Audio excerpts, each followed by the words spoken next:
제가 봉독하도록 합니다. 시편 77편 11절 12절. 곧 여호와의 옛적 기사를 기억하여 그 행하신 일을 진술하리다. 또 주의 모든 일을 묵상하며 주의 행사를 깊이 생각하리다.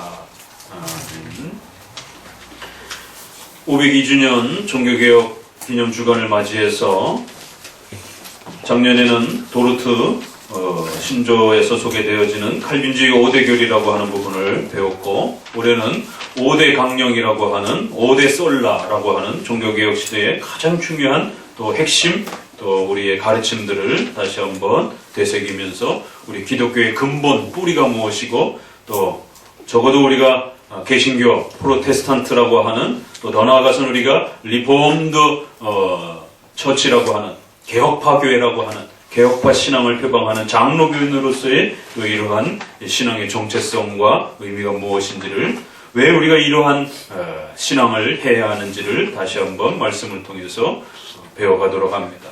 시편에 있는 말씀처럼 우리 하나님께서 행하신 그 역사와 또 우리 교회의 역사 속에서 하나님이 이루어 주셨던 이 소중한 교회의 이 부흥의 역사와 또 개혁의 역사들을 기억하시고 잊지 마셔야 됩니다. 있는 순간 교회 안에는 이단이 침투하게 돼 있고 혼합적인 잘못된 신앙이 들어오게 되면서 결국 구원의 이 소중한 길들을 잃어버리게 되는 위기와 또 어려움이 찾아오는 것입니다. 반드시 하나님께서 성경을 통해서 우리에게 무엇을 부어주시고 가르쳐 주셨는지, 또 그 하나님의 말씀을 사랑하고 또 적용하는 2000년 교회 역사 속에서 교회가 또 심각하게 부패했을 때, 천년이라고 하는 엄청난 이 어둠의 부패와 고통 속에 있었을 때, 또 종교개혁이라고 하는 이러한 어마어마한 또 하나님의 말씀을 사모하고 하나님을 바르게 배울 수 있었던 또 이러한 위대한 또 역사들을 결코 잊어서는 안 되는 것입니다.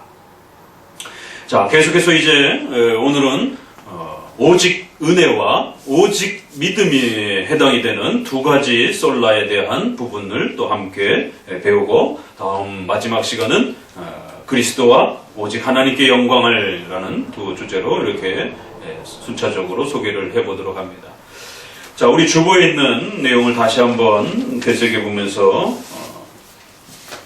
소리내어 읽어보도록 합니다. 칼빈주의 5대 교리, 시작. 인간의 전적 부패 또는 타락, 무조건적인 선택, 제한적 속죄, 불가항력적 은혜, 성도의 견인, 칼빈주의 5대 교리라고 하는 이 중요한 5가지의 교리의 또 핵심을 잘 기억하셔야 되고요. 주보의 또 안쪽 내용에 종교개혁의 5대 강령, 5대 솔라라고 하는 5가지를 같이 읽어보도록 합니다. 첫 번째, 오직 성경. 라틴어도 그대로 좀 읽어봅시다. 솔라 스크립툴라. 그 다음에 두 번째, 오직 믿음. 솔라 피데. 3번, 오직 은혜. 솔라 그라티아. 4번, 오직 그리스도. 솔루스 크리스투스. 5번, 오직 하나님께 영광. 솔리 데오 글로리아. 그래서 보시게 되면 솔라라고 하는 형태의 표현은 3가지입니다. 그런데 이제 오직 그리스도는 주격이기 때문에 솔루스 이렇게 되어 있고, 마지막 부분은 솔리 이렇게 되어 있어서 표현은 약간 차이가 납니다. 그러나 이제 솔라라고 하는 표현이 훨씬 이렇게 유명한 표현으로 이렇게 많이 사용되어서 그저 통합해서 5대 솔라라라고 이렇게 주격이냐 역격이냐 이런 그 차이에 따라서 격에 따라서 약간의 그 표현은 차이가 있지만 솔라가 훨씬 비중이 많기 때문에 우리가 통상 그냥 5대 솔라, 5대 오직이라고 이렇게 표현을 했습니다. 그래서 이것은 오직 논쟁이라고 하는, 카톨릭도 믿음을 이야기했고 은혜를 이야기했고 또 그리스도를 이야기했고 영광을 이야기했지만 거기에다가 덧붙이는 것들이 있었기 때문에 종교개혁은 덧붙여서는 안 되고 오직 믿음만,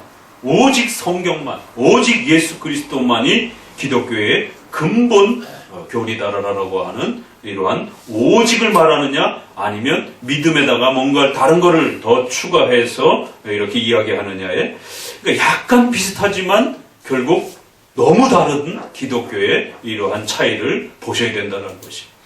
그래서 십자가만 있다고 해서 다 기독교도 아니요, 또 성경을 이야기한다라고 해서 그것이 다 올바른 설교가 아니라 성경을 정확하게 가르쳐야 하고 2000년 교회사 속에서 가르쳐왔던 그 기독교의 올바른 가르침을 따라서 바르게 가르칠 때만이 그것이 설교요, 그것이 그 기독교의 올바른 가르침인 것이지, 자기 생각과 잘못된 철학들을 섞어서 비슷하게 섞어서 그렇게 이야기하게 되면 그것은 철학도 아니요, 그것은 복음도 아닌 혼합적인 그러한 하나의 새로운 사상일 뿐이다라는 걸 명심하셔야 됩니다.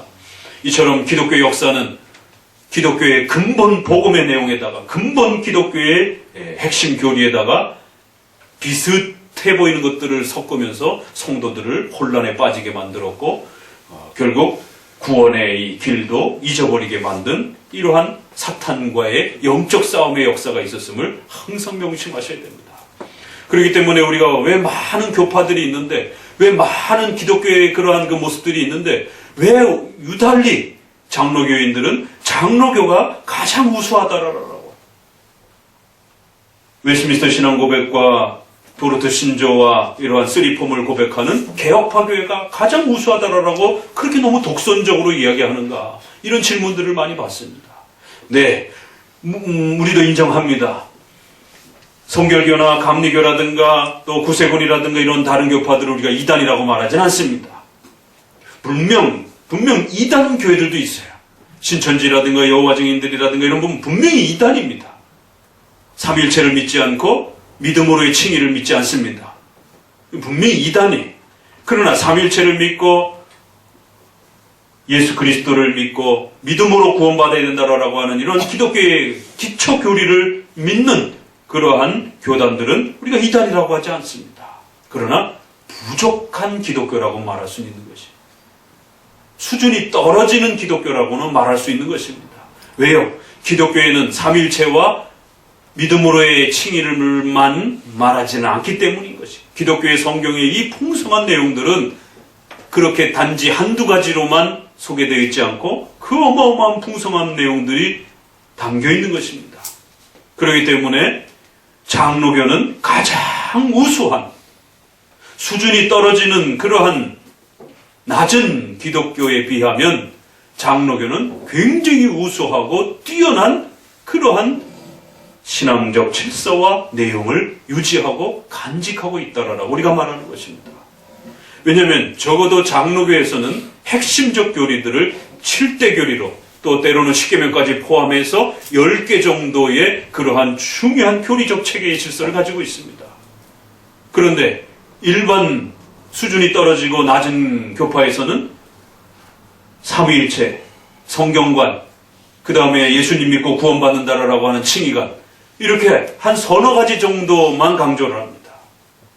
장로교에서 소중하게 지켜오는 이러한 예정론 안 가르칩니다. 제한속죄 안 가르칩니다. 이러한 중요한 기독교의 교리들을 불편하다라고 안 가르치는 것이, 그렇기 때문에 수준이 떨어지는 것입니다. 성경은 이 소중한 교리들을 우리에게 필요하니까 가르치는 것이, 그런데 어느 순간부터 교회 역사 속에서 이러한 가르침들은 성도들에게 도움이 되지 않겠다라고 생각하면서 없애버리고 또 삭제하기 시작했습니다. 그래서 수준이 떨어지는 기독교와 수준이 높은 기독교가 있는 겁니다. 수준이 떨어지는 교파와 수준이 우수한 초대교회의 사도신조에서 고백한 적어도 7대 교리의 이러한 내용들을 그대로 보존하고 있는 교파가 있는 것입니다. 그런데 초대교회 때 나온 니케아 신조, 사도신조의 이런 훌륭한 신앙 고백들 중에 몇 가지만 겨우 보존하고 있는 수준이 떨어지는 기독교도 있는 것이. 그러면 어느 것을 선택할 것인가에 대해서 고민할 수밖에 없는 것입니다. 그런 관점에서 우리 장로교 신앙, 개혁파 신앙은 가장 우수하고 가장 수준이 높은 그러한 사도적 신앙, 사도들과 예수님이 물려준 그 신앙 그대로를 거의 90% 이상을 유지하고 있는 그러한 신앙적 역사를 갖고 있다는 것입니다. 우리가 이단들처럼 우리만이 유일한 기독교다 이렇게 말하면 이단이 되기가 쉽습니다. 그러나 우리가 장로교가 가장 우수한 기독교 역사를 가지고 있다라고 하는 말은 그런 성격은 아닌 것입니다. 자, 그런 부분들을 잘 구별하면서 여러분에게 종교개혁의 이러한 귀한 가치들을 배우면서 5대 강령을 배우는 이 시작에 있어서 좀 먼저 이런 교회 역사의 가치와 성격을 소개해드립니다. 이걸 한마디로 정리를 하게 되면 이 장로교의 신앙의 우수함과 또 수준이 떨어지는 그런 다른 교파의 이러한 신앙의 역사가 교회 역사 속에 분명히 존재한다는 것. 그렇기 때문에 여러분들이 어떤 스타일의 신앙을 할 것인가, 어떤 교파에 속해서 신앙생활을 해야 될 것인가는 여러분의 인생에 있어서 결정해야 되는 아주 중요한 선택이라는 것입니다. 반드시 될 수 있으면 우수한 기독교 안에서 한평생을 성경을 배우고 또 하나님을 배워가는 것이 더 안전한 것입니다. 신앙이라고 하는 것은 돈을 벌기 위한 길이 아닌 것이 우리의 영혼의 생명이 달린 죽고 사는 문제인 것입니다. 그러한 중요한 기독교의 이 가치를 수준이 떨어지는 그러한 곳에 몸을 담고 그러한 방향 안에서 신앙생활하기에는 너무 빈약한 것입니다. 자, 왜 이런 그 우수함과 수준이 떨어진다라고 우리가 평가를 하게 되느냐면 대략 기독교에는 6가지 역사를 기억하셔야 됩니다. 6가지의 중요한 논쟁의 이 역사를 반드시 기억하셔야 됩니다. 우리 아이들도 또 이제 새롭게 시작하는 이런 장로교 신앙을 배우는 분들도 이 6가지만 기억하게 되면 왜 우리가 장로교 신앙을 해야 되는지에 대한 이 퀄리티, 이 정체성에 대해서 왜 우리가 장로교인이 되어야 하는지 다른 수준이 떨어지는 그러한 신앙보다도 이 장로교 신앙이 가장 우수하다라고 이야기해 줄 수 있는 6가지 또 교회의 논쟁의 역사를 기억하셔야 됩니다. 바로 그 6번의 논쟁과 갈등과 교회 역사 속에서의 이 모습 속에서 바로 5대 강령도 나오는 것입니다. 한쪽에는 로마 가톨릭 신앙이 있습니다. 한쪽에는 프로테스탄트 개신교 신앙이 있습니다. 어떤 신앙을 선택해야 될지 여러분 선택해야 되는 것입니다. 지금도 여전히 성당 다니시는 분들이 있어요. 거기도 하나님 믿습니다. 거기도 예수님 믿는다고 말합니다. 그런데 왜 우리가 그러면 개신교, 기독교 교회를 다녀야 되는가? 천주교인들 입장에서 기독교인들을 보게 되면 아주 독선적인 것입니다.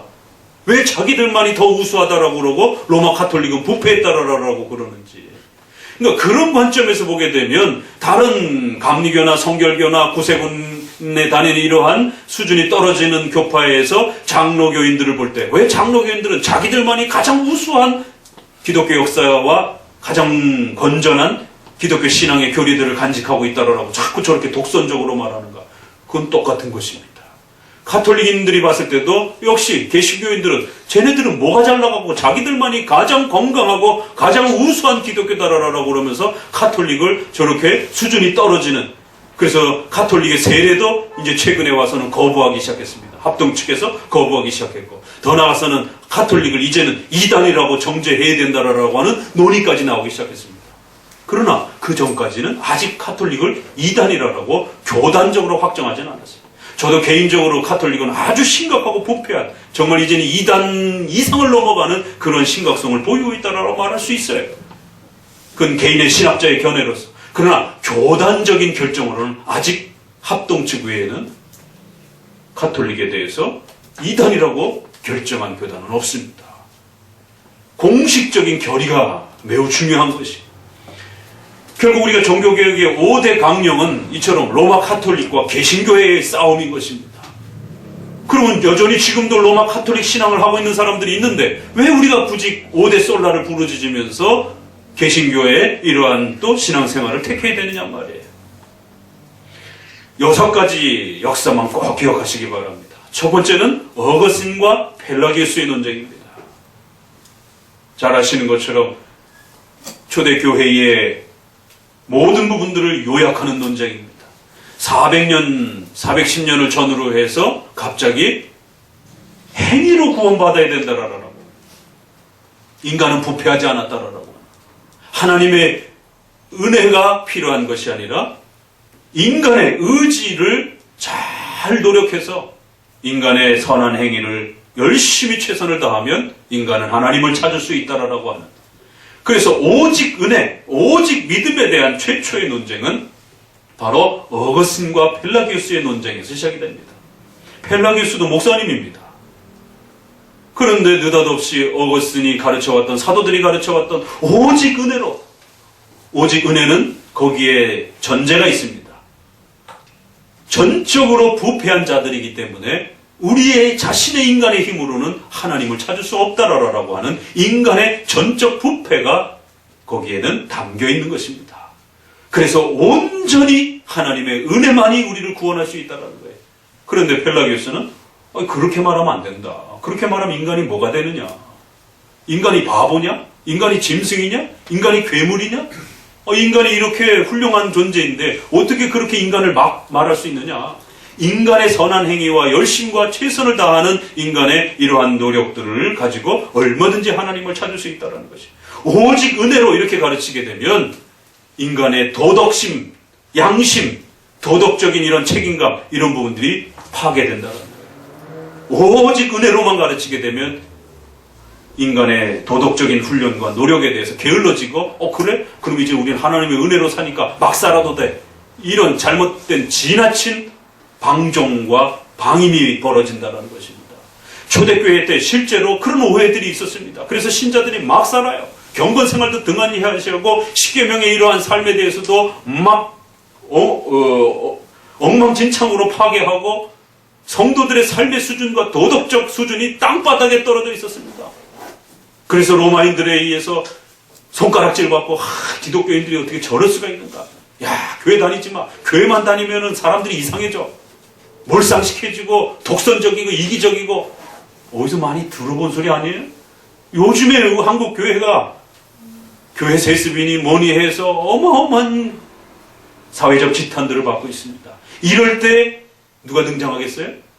은혜만으로, 믿음만으로 구원받는다, 이런 거 강조하지 말아라. 그렇게 되면 기독교인들의 도덕적 타락을 불러일으킨다라고. 열심히 선행을 행하지 아니하면 중간에 지옥 갈 수도 있다라고. 당신에게 준 은혜가 취소가 돼서 당신의 모든 구원이 취소가 되고 다시 지옥에 갈 수 있으니까 정신 똑바로 차리고 양심적으로 도덕적으로 바르게 살아라라고. 어떻게 크리스찬이 이렇게 살 수가 있느냐라고. 크리스찬이 어떻게 이렇게 삶이 망가질 수가 있느냐라고. 이렇게 엉망진창으로 살게 되면 다시 지옥으로 가고 칭의가 취소된다라고. 여러분의 선행을 열심히 최선을 다하고 그 선행을 끝까지 유지하는 자에게 하나님께서 구원의 은혜와 축복을 허락해 주시는 것이지. 오직 은혜로 하나님의 택함으로 한번 구원받으면 그 구원이 확정이 되는 이런 게 아니다라고. 오늘 우리 시대에도 역시 행위 반, 은혜 반 신앙을 가르치는 새로운 율법주의가 등장하고 있습니다. 믿음에 대한 칭의가 근본적으로 지금 훼손당하고 있습니다. 세관점 학파, 김세현 박사, 여러 번 여러분에게 말씀을 드렸죠. 최근에. 세관점, 뭐가 세관점이냐라는 거예요. 로마서의 이러한 관점을 예전에 전통적으로 읽었던 죄로부터의 구원받아야 된다. 죄로부터 온전한 은혜를 통해서 우리가 구원받아야 된다. 우리는 전적으로 부패한 자다. 그러니까 온전히 하나님 앞에 믿음으로 구원받아야 된다. 이게 옛날 관점인 것입니다. 그런데 최근에 와서 그렇게 읽으면 안 된다는 거예요. 그렇게 읽으면 성도들의 도덕적인 그런 양심, 도덕심, 성화, 윤리 이런 거 다 망가진다는 거예요. 한번 구원받으면 그냥 이제는 성도들의 어떤 삶의 노력과 또 최선을 다하는 도덕적인 이러한 열심도 다 사라져버리게 되고 성도들의 윤리가 엉망진창이 된다는 거예요. 그러니까 구원받았다 할지라도 그 구원이 취소될 수 있다라고 경고를 해야 하고 경각심을 불어넣어야 되고, 그래서 취소되지 않으려면 선행을 통해서 열심히 너의 구원을 잘 유지해야 된다라고. 지금 한국교회와 서구교회도 이러한 세관점 학파라고 하는 은혜 반, 선행 반, 은혜 반, 행위 반이라고 하는 혼합적 구원론이 온전한 믿음으로의 은혜로의 구원이라고 하는 과거의 이러한 신앙의 관점이 새로운 관점이라고 하는 로마서에 대한 관점이라고 하는 세관점 학파와 더 기가 막힌 건 장로교의 웨스트민스터 계열의 신학자가 노만 셰퍼드라고 하는 학자가 또 주도해서 행위 반, 은혜 반을 주장하면서 이젠 장로교도 어마어마한 타격을 받는, 장로교 스스로 행위 반, 은혜 반을 주장하는, 믿음 반, 공로 반을 주장하는 이러한 사태가 되어버렸습니다.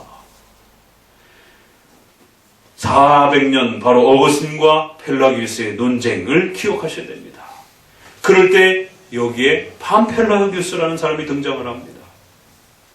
너무 싸우지 말고 한쪽은 은혜로 구원받아야 된다, 한쪽은 행위로 구원받아야 된다. 그러면 절반 섞어서 행위 반, 은혜 반 이렇게 섞자. 이것을 절반 펠라기우스, 그래서 반 펠라기우스라고 부릅니다. 이 첫 번째 논쟁 속에서 목회자들과 교회는 선택을 합니다. 어거스틴 쪽으로 선택을 할 것인가, 펠라기우스 쪽으로 선택을 할 것인가, 이것저것 양쪽이 너무 극단적으로 싸우니까 중간쯤에 이러한 신앙의 스타일을 추구할 것인가. 초대교회 역사가 전부 재편이 됐습니다. 성도들도 선택을 해야 됩니다. 어거스틴의 계열의 가르침을 따라갈 것인지, 펠라기우스의 가르침을 따라갈 것인지, 아니면 반펠라기우스의 가르침을 따라갈 것인지.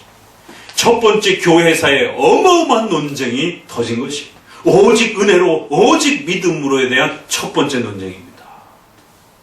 두 번째는 지금 우리가 종교개혁 5대 솔라를 읽는 것처럼 1000년 동안 로마 카톨릭이 반펠라기우스 가르침에서 행위 반, 은혜 반, 오직 은혜로, 오직 믿음으로를 말하지 않고 믿음과 행위에다가, 믿음에다가 행위를 집어넣고 은혜에다가 공로를 집어넣는 절반 섞는 혼합적 구원론을 소개한 것입니다. 그랬을 때 루터가 1517년에 바로 종교개혁을 시작하면서 오직 믿음으로 구원받는 것이다, 오직 은혜로 구원받는 것이다를 외치면서 두 번째 논쟁이 터지는 것입니다. 그래서 여러분은 과거의 로마 카톨릭적인 반펠라기우스 신앙을 쫓아갈 것인지, 아니면 새롭게 이제 시작하는 또 종교개혁을 통해서 원래의 사도적 신앙으로, 어거스틴 신앙으로 돌아간 이러한 개신교 신앙을 선택할 것인지를 고민하셔야 되는 것이에요. 루터는 자신의 모든 설교들을 어거스틴에서 배웠다라고 얘기를 합니다. 어거스틴이 가르친 바로 오직 은혜로, 오직 믿음으로의 이 신앙이 우리를 구원해 줄 수 있는 유일한 구원의 가르침이다라고. 은혜 반, 공로 반, 믿음 반, 행위 반, 이렇게 해서는 절대로 구원받지 못한다라고. 이건 비슷한 수준이 아니라 아주 다른 거라는 겁니다. 하나님의 은혜에다가 우리의 공로를 집어넣으면 안 된다라는 거예요. 그렇게 되면 구원을 못 받는다라는 겁니다.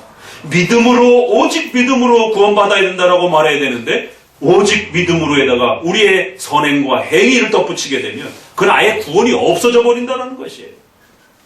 조금 남아있으면 부족한 이런 개념이 아니라는 겁니다. 아예 잘못된 구원관이라는 것이에요.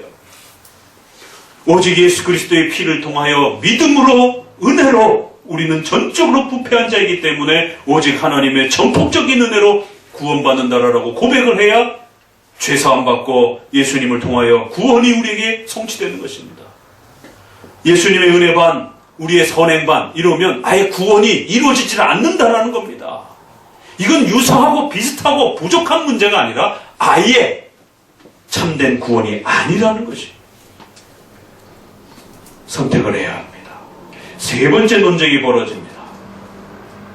그로부터 100년 후 1618년, 19년 도르트 신조라고 하는 도르트 총회에서 알미니안주의자들하고 논쟁이 됩니다.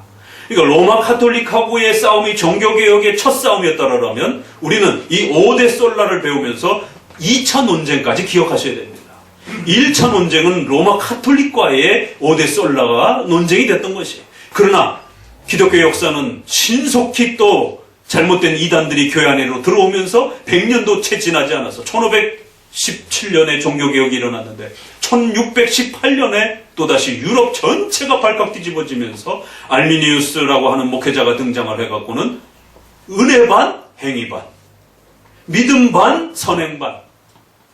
예정은 예정인데 인간의 선행을 통해서 끝까지 자신의 구원을 유지시켜야만이 하나님 앞에 예정이 확정되는 것이지, 창세전에 영원 속에서 하나님이 선택과 유기를 행하셔서 선택한 자들에게 하나님의 구원의 은혜가 주어지는 이러한 무조건적인 선택과 무조건적인 하나님의 절대적인 은총에 의해서 구원받는 이러한 것이 아니라 우리 스스로가 그 하나님의 은혜를 선행을 통하여 공로를 통하여 어떻게 잘 죽을 때까지 유지하느냐 유지 못하느냐에 따라서 예정이 확정될 수도 있고 하나님의 예정이 취소가 될 수도 있다라고.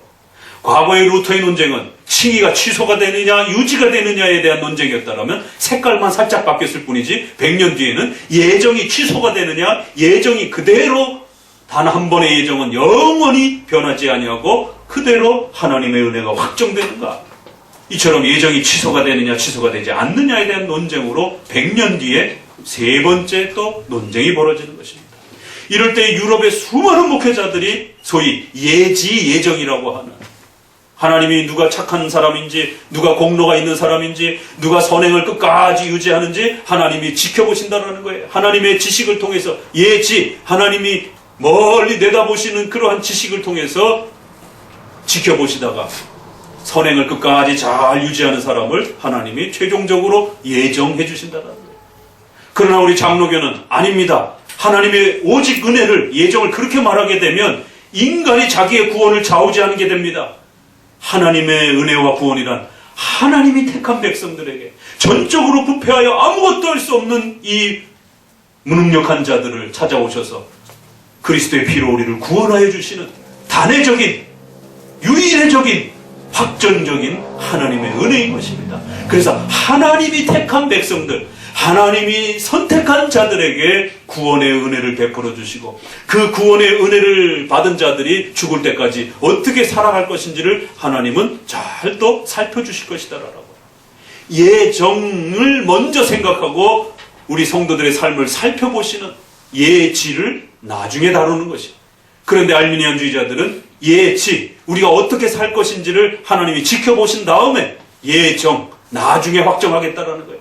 그래서 이게 종이 한 장 차이 같은데 예정, 예지를 가르치는 칼빈주의와 예정을 가르치는 알미니안주의가 엄청난 논쟁을 벌이면서 유럽이 발칵 뒤집어진 것이.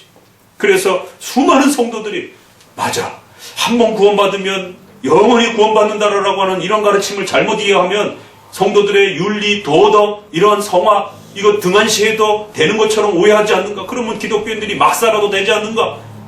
또 역시 유럽에서도 성도들이 윤리와 도덕심들이 막 망가지는 이러한 부패들이 창궐할 때 이 율법주의적 구원관이 또 다시 등장을 하는 겁니다. 착하게 살아야 구원받고 착하게 살아야 우리의 구원이 유지가 된다라고 하나. 착하게 못 살면 다 지옥 가는 거예요. 전통적으로는 예수님 믿어야 구원받고 예수님의 피로 우리가 은혜 받고 구원받았다라고 배웠는데 어느 순간 갑자기 교회 안에서의 가르침이 착하게 살아야 구원받는다라는 거예요. 선행을 많이 해야 구원받는다라는 거예요. 그러면 선행은 뭡니까? 착하게 사는 건 뭡니까? 그럼 거짓말하지 말고 또 남을 도와주고 이런 것도 말하지만 교회 충성하고 교회 돈 많이 내고 교회에 세우도록 일 많이 하고 이것도 같이 나오는 거예요. 공로주의 신앙이 같이 나오는 거예요. 기복주의 신앙이 같이 쏟아져 나오는 겁니다. 결국 도르트 신조를 통해서는 칼빈주의 신본주의와 알미니안주의의 인본주의, 인간의 공로와 인간의 선행을 더 강조하는, 인간의 구원이 인간의 손에 달린 것처럼 취급하는 하나님이 택한 자를 하나님께서 구원하시고 부패하여 무능력한 자들에게 그리스도를 보내주셔서 전폭적인 거부할 수 없는 하나님의 전적인 은혜를 부어주시는 그런 구원을 가르치지 않고 우리 스스로가 구원을 유지하고 선행을 통하여 어떻게 하나님의 은혜를 유지시킬 것인가를 고민하고 저항할 수 있는 그러한 은혜를 가르치면서 만약에 그 은혜를 저항하고 만약에 등한시해서 착한 일을 소홀히 하게 되면 결국 구원을 잃어버리게 되는 유보적, 소위 말해서 칭의, 확정되어 있지 않는 유보적 예정, 유보적 칭의, 유보적 은혜, 저항적 은혜, 인간의 의지로 받아들일 건가 말 건가를 결정하는 이런 식의 칭의와 예정을 가르치기 시작한 겁니다. 그러나 이쪽에서는 확정적인 칭의, 단회적인 예정, 은혜적인 칭의, 결정적인 예정. 개혁주의는 바로 예정과 칭의를, 하나님의 은혜를 그렇게 가르쳤던 것이죠. 결국 이처럼 비슷하지만 달라져 버린 이 유럽의 역사 속에 수많은 성도와 목회자들이 알미니안주의를 쫓아가면서 그 가르침이 훨씬 더 좋은 것처럼 생각하면서 또 교회가 변질돼 갑니다. 그럴 때 성도들은 선택해야 되는 거예요. 칼빈주의 목사님을 쫓아가서 그 칼빈주의 교회에서 신앙생활을 할 건지, 그러면서 거기서 예정 예지를 배우며 또 단회적인 칭의를 배우며 전적인 부패를 배우며 오직 믿음으로의 구원을 배울 것인지, 아니면 알미니안주의 목사님들을 쫓아가서 선행을 통하여 행위를 통하여 구원을 유지해야 된다라고 하는 점진적 칭의, 유보적 칭의, 예지적 칭의, 선행을 통하여 공로를 쌓아야 된다라고 해야 되는 이러한 기복주의적 신앙을 배울 것인지를 선택하셔야만 되는 세 번째 논쟁입니다. 네 번째 논쟁. 그로부터 또 100년이 지나면서 유럽은 또다시 한번 소용돌이를 맞이합니다.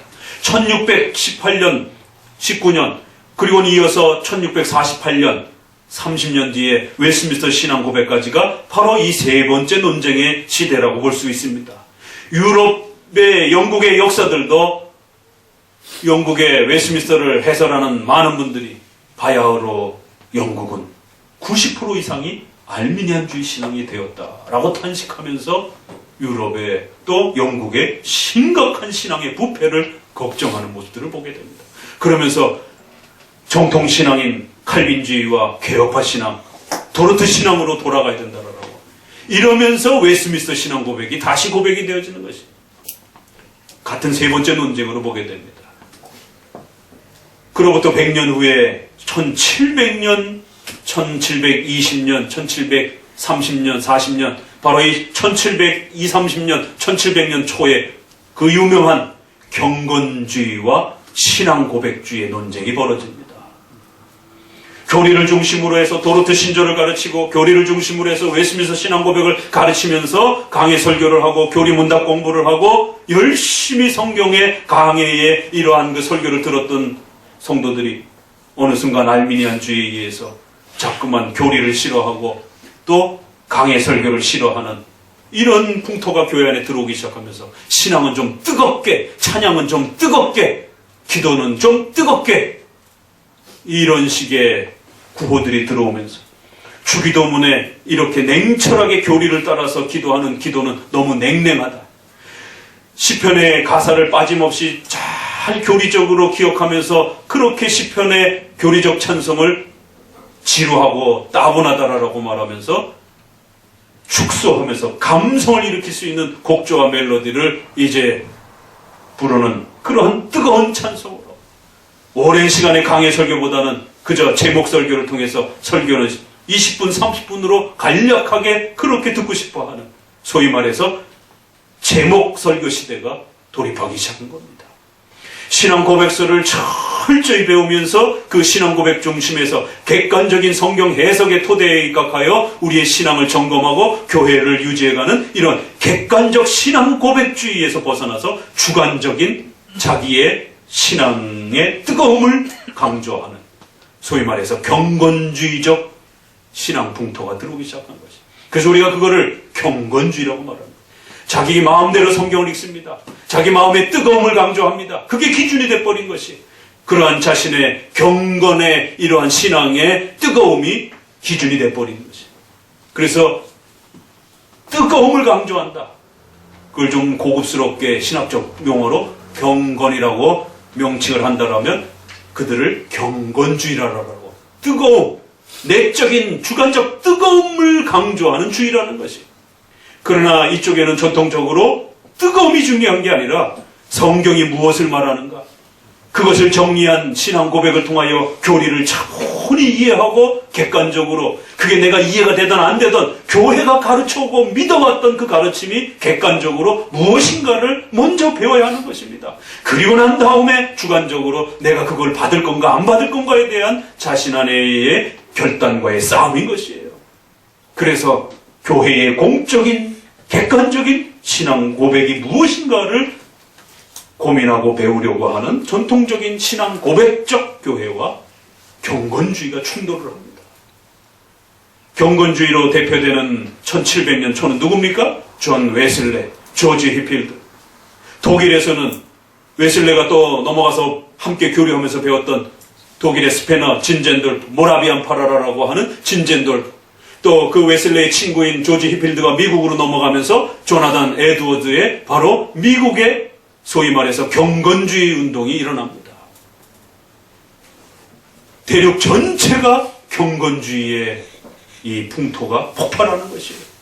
그래서 스코틀랜드와 또 아일랜드를 중심으로 해서 넘어갔던 미국의 소위 구파라라고 하는 전통적 신앙 고백주의를 강조하는 구파 장로교회와 이제 조나단 에드워드를 중심으로 해서 부흥주의와 뜨거운 찬송, 짧은 설교, 뜨거운 기도 이런 거를 중심으로 하는 바로 신파 장로교가 회중교도들을 중심으로 해서 형성이 되는 거예요. 그래서 우리가 정통 장로교라라고 했을 때는 구파를 말하는 것이지 신파는 회중파입니다. 장로교회가 아닙니다. 물론 장로는 있어요. 감리교도 장로 있습니다요. 정통 장로교의 질서를 유지하는 것은 바로 구파를 말하는 것이에요. 웨스트민스터 강조하고 노회, 총회, 당회를 중심으로 하는 장로 정치를 강조하는 구파의 신앙 고백적 그러한 역사를 가지고 있는 전통적 장로교회와 조나단 에드워드를 중심으로 해서 회중교회라고 하는 독립파적인 그러한 스타일을 표방하는 교회와 또 뜨거움을 강조하는 경건주의적 색채를 가지고 있는 그러한 형태가 신파 형태의 모습으로 미국의 새로운 장로교회가 형성이 되는 것입니다. 그래서 구파 장로교회, 신파 장로교회가 분열을 일으키면서 미국 장로교 역사가 시작이 됩니다. 영국에는 웨스트민스터 소유리 문답 다 버리기 시작하고 존 웨슬레가 제일 먼저 제거했던 것이 교회 안에서 예정론 가르치지 말아라. 교회 안에서 소유리 문답 가르치지 말아라. 왜? 그런 거 가르치게 되면 머리만 커지고 딱딱해지고 신앙이 냉랭해진다. 신앙은 뜨거워야 된다. 웨스트민스터가 무슨 죄를 졌습니까? 왜 웨스트민스터를 교회 안에서 제거 대상 1호로 예정론이 무슨 죄를 졌습니까? 결국 경건주의가 팽배하면서 독일이나 영국이나 미국이나 이러한 폭발적 역사가 경건주의 논쟁이 벌어지는 거예요. 네 번째. 다섯 번째. 그로부터 100년, 200년이 조금 지나면서 1900년으로 이제 넘어오는 것이에요. 앞서 제네바 교리문답에서도 소개한 것처럼 바로 자유주의, 소위 말해서 1800년, 1900년, 200년 동안 자유주의 시대가 팽배한 거예요. 예수님 안 믿습니다. 예수님을 신으로 믿지 않습니다. 훌륭한 도덕 선생님으로 믿는 거예요. 믿음으로의 구원, 그것을 예수님을 믿는 걸 말하지 않습니다. 은혜로의 구원을 말하지 않습니다. 이제 더 이상 성경도 하나님의 말씀이라고 믿지 않습니다. 소위 자유주의 시대, 특정한 교리와 특정한 신념과 가치를 신앙으로 받지 않는 시대가 된 거예요. 너가 원하는 대로, 너 마음대로 자유롭게 믿으라는 거예요. 성경을 왜 하나님의 말씀으로 믿어? 네가 믿고 싶은 대로 믿어. 자유시대인 거예요. 예수님을 우리의 구원자로 믿어? 왜 그렇게 믿어? 네가 믿고 싶은 대로 믿어. 그래서 자유주의 신앙이라는 겁니다. 어려운 게 아니에요. 전통적으로는 우리의 장로교 신앙과 개혁파 신앙은 사도들이 물려준, 예수님이 물려준 그대로 믿어야 된다는 겁니다. 그래서 우리가 지금도 예배 시간에 사도신경을 고백하는 거예요. 일반 교회는 사도신경이 남아있어서 고백을 하는데 그걸 왜 고백하는지도 몰라요. 사도신경을 고백하는 이유는 우리 마음대로 믿지 않겠다라는 겁니다. 우리 마음대로 성경 해석하지 않겠다라는 거예요. 2000년 전에 우리 사도들로부터 물려준 그대로, 그게 가장 바른 기독교의 모습이기 때문에 예수님을 믿어야 구원받는 것은 1000년 전이나 2000년 전이나 3000년 전이나 그 영원한 마음과 불변의 진리라는 겁니다. 예수님을 믿지 않으면 다 지옥 간다라는 거예요. 이거는 불변의 진리라는 거예요. 그래서 사도신경을 고백하는 겁니다. 사도들이 작성을 했던, 사도들의 제자들이 작성을 했던 상관이 없는 것입니다. 처음에는 사도들이 작성을 한 줄 알았어요. 그래서 사도신조라고 이름을 지어놓은 겁니다. 그런데 이제 나중에 역사학자들이 밝혀보니까, 이건 사도들이 작성한 거, 사도들이 한 절 한 절, 12제자들이 한 문장씩 작성했다고 처음에 그렇게 이해를 했습니다. 그러나 나중에 역사를 연구해보니까, 이건 사도들의 제자들이 초대 교회의 신앙 고백으로 그렇게 정리된 것임을 밝혀졌어요. 그러나 그게 상관없는 겁니다. 저자가 누군지가 상관이 없는 거고, 중요한 건 그 내용이 성경에 있는 내용을 그대로 표현했다라는 겁니다. 그러면 그 내용을 우리가 성경의 내용으로 받을 수 있다라는 거예요. 성경 전체를 외울 수가 없기 때문에 사도신경의 이 짧은 몇 마디를 통해서 예수님 믿어야 됩니다. 우리는 죄인입니다. 살아계신 삼일체 하나님만이 유일한 신입니다. 이건 절대 불변의 망고 불변의 진리라는 거예요. 이거 믿지 않으면 지옥 간다라는 겁니다. 그래서 2000년 후에도 우리는 사도신경을 고백하면서 우리는 이런 하나님 믿겠습니다. 이게 진리라고 믿겠습니다. 이거 믿으면 구원받는다고 믿겠습니다. 이렇게 고백하는데 어느 순간 1800년에 왜 그런 걸 고리타분하게 믿어? 왜 전통적인 걸 믿어? 너 마음대로 믿어. 네가 믿고 싶은 대로 믿어. 그래서 자유신앙이라는 거예요. 우리의 전통신앙은 말 그대로 전통신앙, 정통신앙, 지켜왔던 발을 정자를 써서 정통신앙이라고 말하는 거. 계승해왔다 그래서 전통신앙이라고도 말을 하는 것이고. 그런데 어느 날 자유롭게 믿으라라고 하는 자유신앙 시대가 돼버렸어요. 자, 자유주의의 5대 문파가 있습니다. 을사오적만 기억하지 마시고 자유주의의 5적이 있습니다. 기독교, 왜 너네만 유일한 참된 신이다라고 너희가 믿는 신만이 그렇게 말하느냐? 그건 독선적인 고백이야.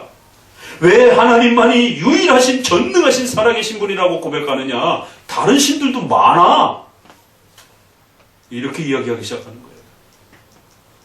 불교를 통해서도 구원받고 힌두교를 통해서도 구원받고 아프리카의 신들을 통해서도 구원받고 이 세상의 수많은 신들을 통해서도 다 구원받을 수 있어. 다 신들이 많아. 왜 기독교의 신만 참된 신이라고 말을 해? 그렇게 말하면 안 돼. 기독교도 그냥 여러 종교 중에 하나야. 종교사학파. 기독교도 그 수많은 역사 속에 등장했다 사라지는 그런 그냥 종교 중에 하나야. 다만 역사가 제일 오래됐을 뿐이야. 종교사학파. 여러 종교적 관점으로. 그 다음에 두 번째 문제가 되는 건 성경이. 기독교인들은 성경에 목숨 걸어요. 그러니까 타겟을 어디다 정해야 돼요? 성경에다 타겟을 정해갖고 성경을 깨트려버려요. 야, 이거 성경 이거 아무것도 아니야. 왜 성경을 하나님의 말씀이라고 믿어? 이 바보 같은 사람들. 성경은 틀린 것도 많아. 여기에는 오류도 많아. 성경은 고대 근동의 수많은 함무라비 법전, 무슨 이집트의 많은 고대 소설, 이게 다 짜집기 된 거야. 양식사학파, 편집사학, 편집했다라는 거예요.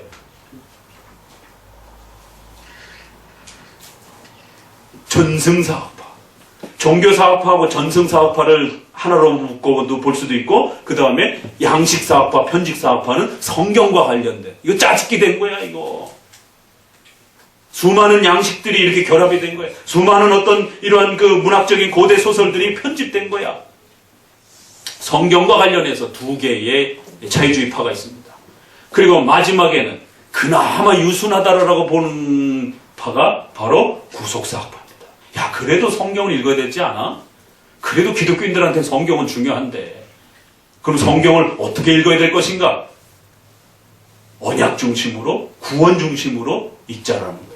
우리 인간을 구원해 주는 거, 인간이 구원받는 게 이게 중요한 것이지, 하나님의 영광, 하나님이 누구시고 하나님의 뜻이 무엇이고 뭐 이런 게 왜 중요해? 그저 성경은 우리가 어떻게 구원받고 인간이 어떻게 하면 행복하게 살 수 있는가? 인간이 어떻게 하면 즐겁게 살 수 있는가? 인간의 행복과 인간의 복을 위한 것, 그런 중심으로 읽어야 돼. 구속사학파, 구원사학파라고도 말합니다. 5개의 자유주의 오적을 꼭 기억하셔야 됩니다. 종교사학파, 전승사학파, 편집사학파, 양식사학파, 구속사학파. 이 5가지의 자유주의가 오늘날까지 영향을 끼치고 있습니다. 오늘날 한국교회 안에 예수님 중심으로 성경을 읽어야 된다고. 이게 맞는 말 같은데 그렇게 되면 기독론만 강조가 되면서 7대 교리, 나머지 교리가 파괴가 돼버려요. 십계명 안 가르치게 됩니다. 예수님만 가르치게 돼요. 이게 묘한 그 편중된 결국 신앙 읽기가 신앙의 형성이 됩니다. 또 성경과 성경의 내용들을 읽을 때 어떻게 읽어야 되는가? 우리 지금 마가복음 공부하고 있잖아요. 마가복음 그거 마가가 편집해 놓은 거야. 그러니까 마태하고는 달라. 마태, 마가, 누가, 요한 서로 다 각자 다른 얘기하는 거야. 서로 다 짜집게 한 거야. 다르다라고 읽습니다. 그러나 우리 전통적으로는 네 복음서가 예수 그리스도를 통한 믿음으로의 오직 은혜로의 구원을 가르쳐주는 여러 방면의 다양한 모습으로 이야기를 하는 것이지, 결론은 오직 예수 그리스도를 믿음으로 은혜로 구원받아야 된다라고 하는 예수님을 가르쳐주는 중요한 복음의 내용이다라고 하는 일치단결된 이야기라는 것을 우리 전통 개혁파는 그렇게 강해하고 읽어가는 것이에요. 그런데 저들은 그거 마가는 마가 얘기하는 거고 누가는 누가 얘기하는 거야. 마태는 마태 얘기하는 거고 그걸 왜 갖다라라고 얘기를 해. 각각 다 다른 식으로 얘기를 하는 거야. 다른 내용들을 이야기를 하는 거야. 이 편집사학파하고 양식사학파가 우리 성도들이 그 뭐예요? 잘 몰라도 괜찮아요. 그런 이단이 있었는, 그런 자유주의자들이 있었는지만 아시면 됩니다. 그런데 이 이단의 특징이 뭔지를 기억하시면 됩니다. 성경을 다 쪼개는 거예요. 창세기 다르고 신약 다르고 구약 다르고 창세기 다르고 요한계시록 다르고 마태복음 다르고 마가복음 다르고 서로 다 다른 얘기하는 거다라는 겁니다. 그러나 우리는 신구약 전체가 십계명의 해설서로서 일관성 있는 통일성을 가지고 중요한 기독교의 핵심 교리를 우리에게 가르쳐서 우리를 구원시켜주고 또 우리로 하여금 하나님의 영광을 바라보며 하나님의 백성으로 살아갈 수 있는 핵심적인 일관된 하나님의 뜻을 우리에게 전달해 준다는 거예요. 그걸 우리가 교리라 이렇게 표현하기도 합니다. 그런데 이제 이런 편집사학파 또 양식사학파는 그런 거 없어. 성경은 그냥 수많은 이야기들이 그냥 짜집된 이야기들이야. 그냥 이러한 식으로 성경을 읽으려고 하는 형태들이 지금도 영향을 끼치고 있잖아요. 100년 전, 200년 전에 그런 자유주의자들의 그런 주장들이었는데, 자유주의와 보수주의의 논제. 그래서 그 유명한 프린스턴 대학교도 결국 교수들이, 자유주의 교수들이 하나 둘씩 들어오면서 결국 프린스턴 학교가 그 100년을 이어왔던 그 걸출한 우리의 이 선조들이 지켜왔던 우리 웨스트민스터 신앙고백을 신학교에 들어가면서 반드시 선서하고 웨스트민스터 신앙고백을 졸업할 때 시험 보고 목사고시를 보고 강도사고시를 보았던 그 프린스턴 신학교가 웨스트민스터 버려, 교리 버려, 예정론 버려, 제한속죄 버려, 전통적으로 장로교가 지켜왔던 어거슨과 또 도로트 신조어의 웨스트민스터가 지켜왔던 이 신앙의 부분들을 다 제거해버렸습니다. 그리고는 알미니안주의가 가르치는 방식으로 펠라기우스가 반펠라기우스가 가르쳤던 내용으로 다시 읽어내도록 그렇게 예지예정을 가르치고, 오직 믿음이 아니라 믿음만 가르치고 오직 은혜가 아니라 은혜만 가르치는 이런 방식의 혼합주의 신앙으로 교수들이 성경 그 하나님 말씀 아니야. 성경은 고대 근동의 그러한 소설이 짜집게 된 것이야.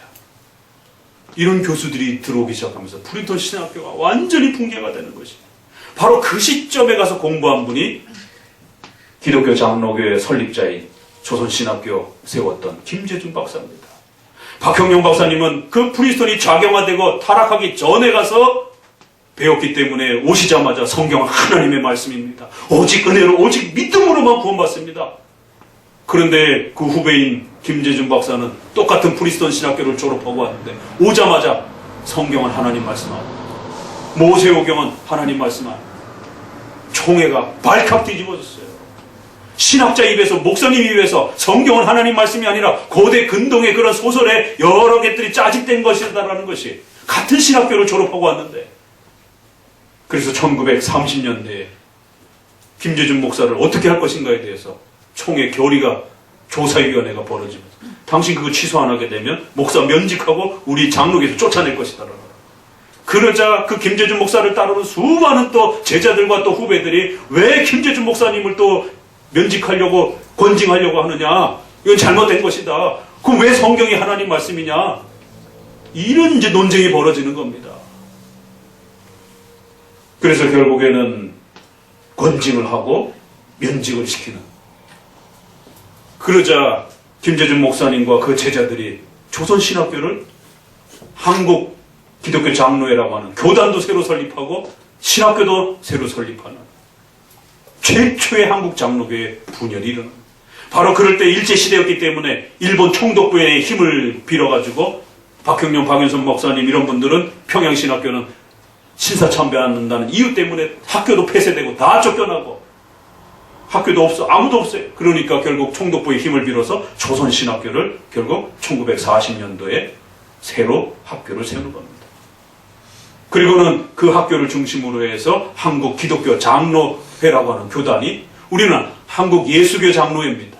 예장이라고 그러는 것이. 그런데 기독교의 장로회라고 하는 기장교단이 새로 교단도 형성이 되고 지금 한신대학교라고 하는 조선신학교가 발전이 돼서 한신대학교라고 하는 형태로 자리 잡습니다. 그리고 저쪽 판교에 한신교회라고 아주 큰 교회가 이름도 그렇게 이렇게 지키려고 하는 그런 모습으로 계승이 되는 것입니다. 자유주의교회입니다. 자유주의 교단입니다. 아무 교단이나 가면 안 되는 것입니다. 이렇게 다섯 번째 근대 자유주의와 보수주의의 논쟁이 벌어지면서 성도들은 어디로 가야 될지를 선택해야만 하는 것이죠. 이제 마지막 여섯 번째, 2013년에 WCC 부산총회가 부산에서 열렸습니다. 과거에는 보수주의, 자유주의 이런 부분들의 논쟁이 진행되었는데 이제 와가지고는 2013년에 또 다른 논쟁이 벌어지면서 WCC에 참여한 교회와 WCC에 참여하지 않은 교회로 나눠지면서 일대 어마어마한 교회의 분쟁과 논쟁의 재편이 일어납니다. 한쪽에서는 WCC 총회를 악한 사탄의 그러한 종교 혼합주의와 종교 다원주의를 가르치는 그러한 집회라고 비판을 하는데 수많은 교파들이 거기에 참석하면서 이 종교연합 행사는 종교 일치와 교회 일치를 이룰 수 있는 아주 하나님이 축복해 주시는 집회다라고 그러면서 WCC라고 하는 세계교회협의회라고 하는 이 이름으로 모든 교회가 일치단결하는, 거기에 로마 카톨릭까지 이제 들어오게 되는, 성공회 동방정교회도 들어오게, 그리고 더 나아가서 불교도 들어오고 타종교도 들어오는 종교 혼합주의까지 넘어갔습니다. 그래서 이제는 WCC를 찬성하는 교회와 WCC를 반대하는 교회로 교회가 재편이 되어버렸습니다. 그래서 여러분의 친척이라든가 여러분의 가족 중에 누가 WCC를 찬성하는 그러한 교회와 교단에 가입됐다라면 반드시 충고해야 합니다. 그 교단에서, 그 교회에서 속히 나오시라라고. 다음 주에 바로 선언문을 한 번 더 소개할 것입니다. 예수 그리스도 외에 다른 데도 구원이 있다라는 거예요. 그래서 종교 다원주의라고 말하는 겁니다. 불교에도 구원이 있고 타종교에도 구원이 있다라고, 여러 종교들도 다 구원이 있다라고 말하는 거예요. 오직 기독교에서 말하는 예수 그리스도만으로 구원받는다라고 이렇게 독선적으로 말하지 말라라는 거예요. 그래서 개종 전도 금지, 전도하지 말라라는 겁니다. 왜? 타종교에도 다 구원받을 수 있기 때문에. 세상에 어떻게 기독교인들이 이러한 부분에 동조할 수 있겠습니까? 그런데도 무지해서 참여하기도 하고 알고서도 참여하기도 하고, 이제 더 이상 WCC와 관련된 이런 방식으로 참여되어지는 교회는 구원에 대한 이 문제가 심각한 위기에 처하게 됩니다. 또다시 성도들은 선택해야 되는 상황이 있습니다. 그런 교회에 속해 있으면 나와서 WCC를 반대하는 교회로 찾아가시라고. 적어도 예수님만 믿고 의지하고 오직 은혜로 믿음으로 구원받아야 된다라고 가르치는 교회로 나아가라라고, 그게 살 길이다라고 충고해 주셔야 되는 것이. 자, 여섯 번의 논쟁을 반드시 기억하셔야 됩니다.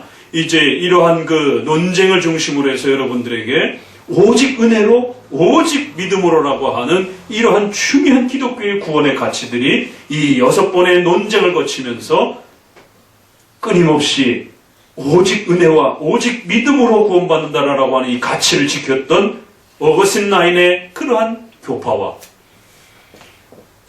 아예 행위와 인간의 능력으로 구원받을 수 있다라고 그렇게 말하는 교파도 있고, 타 종교에도 구원이 있다라고 말하는 교파도 있고, 또 절반 섞어서 믿음 반, 행위 반, 은혜 반, 공로 반, 이런 식으로 섞어서 신앙을 가르치는 또 이러한 형태들도 있는 것이에요. 어떤 형태를 선택해야 될 것인지에 대해서 성도들은 고민하셔야 됩니다. 오늘 우리 시대도 똑같은 WCC 총회 이후에 이제 같은 방식으로 세간점학파라든가 말씀드린 것처럼 이러한 여러 교파들이 전통적인 믿음으로의 구원과 전적 부패를 전제하고 고백하는, 예정을 전제하고 고백하는 오직 하나님의 은혜로 부패하고 무능력한 자들을 구원하시기 위하여 예수님을 보내주신 온전한 하나님의 은혜, 거부할 수 없고 인간의 의지와 능력으로 거부할 수 없는 하나님의 예정한 자들에게 부어주시는 단회적이고 확정적이고 불변한 그런 하나님의 예정, 그러한 절대적인 은혜로 구원시켜주는 이러한 구원을 고백할 것인지, 아니면 그것이 취소되거나 또 인간의 행위와 공로를 통해서 덧붙여져야 된다라고, 유지되어져야 된다라고 말하는 그러한 믿음관을 또 가르치는 또 이러한 세간점 학파라든가 새로운 또 현대의 가르침에 동조할 것인지, 젊은이들이 톰 나이트라든가 세간점 학파의 이런 유명한 신학자들의 책들을 아주 재밌고 즐겨 읽습니다. 한국의 톰 나이트가 소개가 되면서 젊은 청년들이, 성도들이 열광을 합니다. 야, 그래, 기독교는 이렇게 부패하면 안 돼. 기독교는 이러한 도덕적이고 윤리적인 이런 면에서 정말 최선을 다해야 되고, 이런 최선을 다할 때 하나님의 은혜와 구원이 유지될 수 있다. 야, 정말 멋있는 가르침이다. 이렇게 배워야 기독교인들이 정말 바르게 살고 지옥 가지 않기 위해서라도 더 열심히 최선을 다하려고 하지, 전통적인 가르침들은 예수님 한번 믿으면 영원히 구원이 확정된다라고 하는 이런 가르침들은 야, 이거 굉장히 위험해.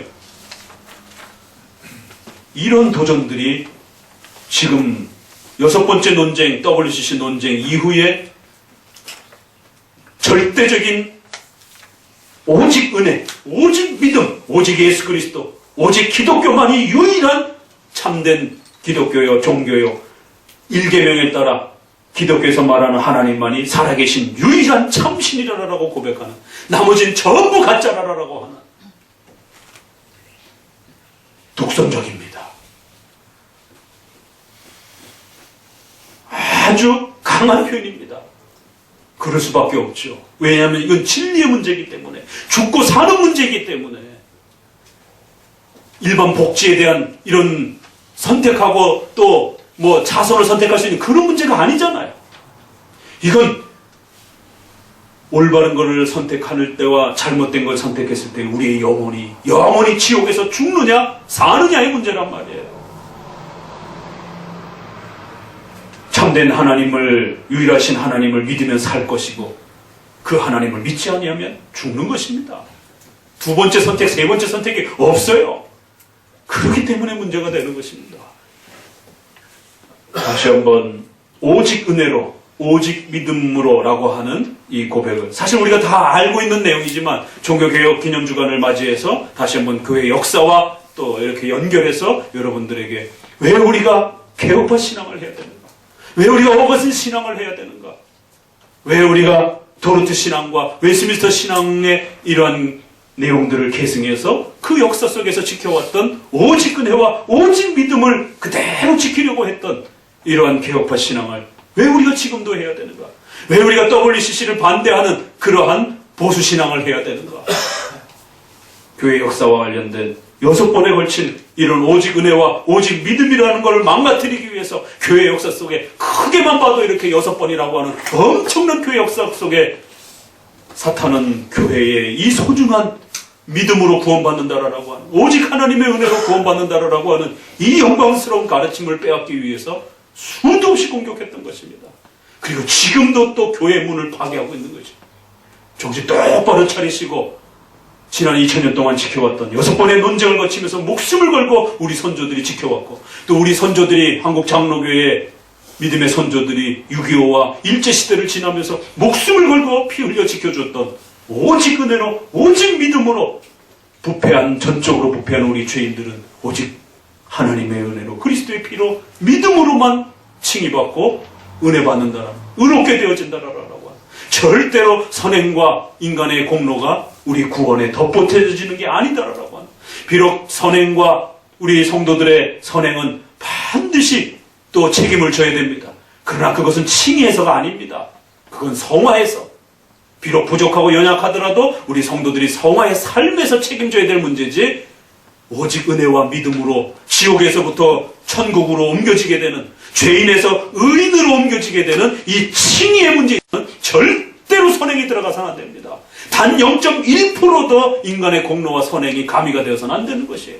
오직 예수님의 피와 오직 하나님의 전폭적인 절대적인 은혜만이 전적으로 부패한 우리를 구원하신다라고 하는 이 가르침 지켜내지 못하면 기독교는 전멸합니다.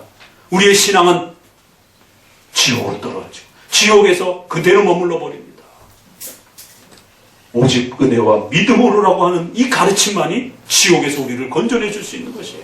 하나님의 무서운 정죄와 영원한 지옥의 심판에서 구원해 줄 수 있는 가르침은 오직 은혜와 오직 믿음이라고 하는, 고집스러워 보여도 독선적인 것처럼 보여도 이건 죽고 사는 문제요, 참과 거짓에 대한 진리의 문제이기 때문에 옳은 걸 선택해야 되는 겁니다. 그리고 지켜가기 위하여 눈물을 흘리셔야 되는 것이에요. 왜요?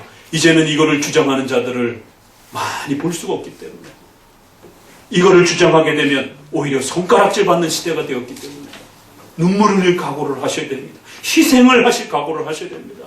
우리 선조들이 희생하고 눈물을 흘리며 우리에게 전해준 것처럼 오늘 저희들도 다시 한번 종교개혁의 5대 강령을 읽어내면서 하나님께서 우리를 살려주기 위하여 가르쳐 주셨던 이 소중한 복음의 원리, 칭의의 원리라고 하는 이 오직 은혜와 오직 믿음이라고 하는 것은 칭의와 관련된 그러한 교리에, 그래서 우리가 칭의의 또 교리라고도 표현하기도 하는 것입니다. 이처럼 믿음과 은혜로 구원받는다라고 하는 이 소중한 칭의와 관련된 이 구원의 핵심과 본질을 잘 지켜내시는, 계승해 가시는 우리 성도들 되시기를 주의 말씀으로 권면을 드립니다. 기도합니다. 하나님, 오늘은 오직 은혜로 오직 믿음으로라고 하는 이 소중한 또